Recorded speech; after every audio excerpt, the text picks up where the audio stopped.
अगुओं ने पिछड़ी जाति के लोगों को कुर्सी पर बैठने नहीं देते थे। हमारे बाप दादाओं से क्या व्यवहार करते थे, आप 3 दशक पीछे जाइएगा तब आपको समझ में आएगा।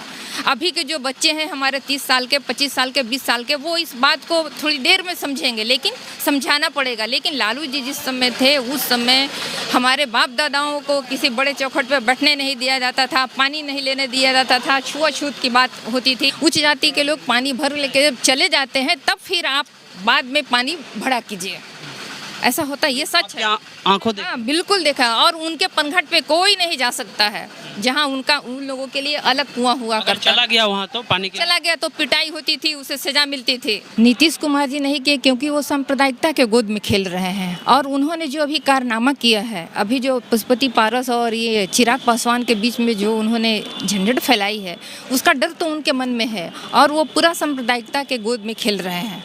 तो उन्हें ऐसा लगता है कि हमें नहीं मनाना चाहिए। वो उनका मित्र हो ही नहीं सकते हैं, वो सिर्फ मतलबी हैं। और लोग कहते हैं ना, हमारे नेता, प्रतिपक्ष के नेता तेजस्वी यादव कहते हैं कि वो पलटू राम है, तो वो सही में पलटू राम है और आज वो दिखाई पड़ रहा है। आरजेडी की प्रवक्ता है हमारे साथ, प्रदेश प्रवक्ता प्रोफेसर सेवा यादव। मैडम, अभी सुबह से लेकर अभी तक हो गए हैं, आज रामविलास पासवान जी का जयंती है और आपका जो पार्टी है राष्ट्रीय जनता दल, उसका भी जयंती है एक तरह से।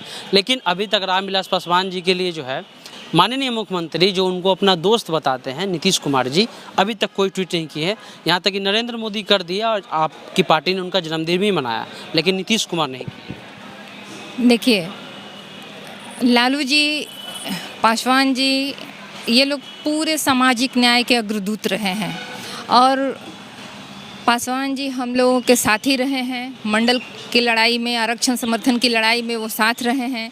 तो लालू जी इस तरह के लोगों को कभी भूलते नहीं हैं और हम लोग भूलते नहीं हैं। वो हमारे गार्जियन हैं, हम लोग उन्हीं के बताए रास्ते पे चलते हैं। तो लालू जी का ही आदेश था कि उनका आज जयंती मनाया जाए। नीतीश कुमार जी ट्वीट नहीं किए अभी तक। नीतीश कुमार जी नहीं किए क्योंकि वो सांप्रदायिकता के गोद में खेल रहे हैं। और उन्होंने जो अभी कारनामा किया है, अभी जो पशुपति पारस और ये चिराग पासवान के बीच में जो उन्होंने झंझट फैलाई है, उसका डर तो उनके मन में है और वो पूरा सांप्रदायिकता के गोद में खेल रहे हैं। तो उन्हें ऐसा लगता है कि हमें नहीं मनाना चाहिए। वो उनका मित्र हो ही नहीं सकते हैं, वो सिर्फ मतलबी हैं। और लोग कहते हैं ना, हमारे नेता, प्रतिपक्ष के नेता तेजस्वी यादव कहते हैं कि वो पलटू राम है, तो वो सही में पलटू राम है और आज वो दिखाई पड़ रहा है। यहाँ पे मैडम ये लालू जी का फोटो है, ये उनकी बहुत, यहाँ लिखा है वंचितों का स्वाभिमान। इसका मतलब क्या है? आरजेडी इसको समझाएगी। वंचितों का मतलब जो सब कुछ से वंचित हैं, जो शिक्षा में, जो संपत्ति में, जो स्वास्थ्य में, जो सम्मान में, हर चीज़ से जो मरहूम है, जो हर चीज़ से अलग है, उनको कभी मयस्सर नहीं हुआ, तो उसके नेता ये हैं, उसके स्वाभिमान को बचाने वाले नेता ये हैं।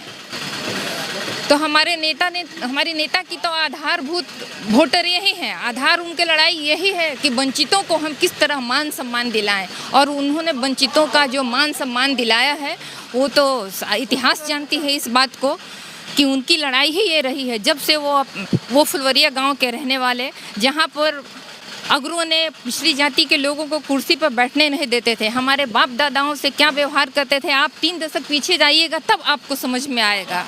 अभी के जो बच्चे हैं हमारे 30 साल के, 25 साल के, 20 साल के, वो इस बात को थोड़ी देर में समझेंगे, लेकिन समझाना पड़ेगा। लेकिन लालू जी जिस समय थे उस समय हमारे बाप दादाओं को किसी बड़े चौखट पर बैठने नहीं दिया जाता था, पानी नहीं लेने दिया जाता था, छुआछूत की बात होती थी, बहुत सारी बातें होती। मैडम, आपका उम्र भी है और आपने उस समाजवाद को देखा भी है, लालू जी की सरकार को भी देखा। क्या ये सच्चाई है कि कुएं से पानी जो है, जो दलित तबका था, वो नहीं भर पाता? बिल्कुल सच है, हमने अपनी आंखों से देखा है कि अगर कभी भर लिया जाए तो उसकी पिटाई होती थी। और उनको कहा जाता था कि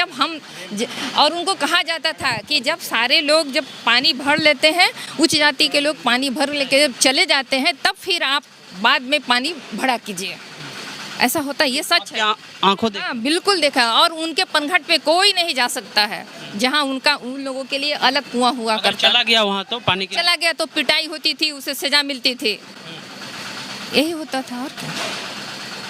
अगर हम कहें कि सामाजिक न्याय के योद्धा हैं और अभी तेजस्वी जी बात कर रहे हैं आर्थिक न्याय की, उसको आरजेडी कैसे समझाएगी? आर्थिक न्याय देखिए, धीरे धीरे अभी इलेक्ट्रॉनिक मीडिया, प्रिंट मीडिया और भी इतना ज़माना आ गया है सोशल मीडिया का, तो सोशल मीडिया के आने से बहुत सारा प्रोग्रेस हुआ है, लोगों को बुद्धि आई है और हमने हमारे नेता जो लड़ाई लड़ी उसका भी कुछ अब दिखाई पड़ता है।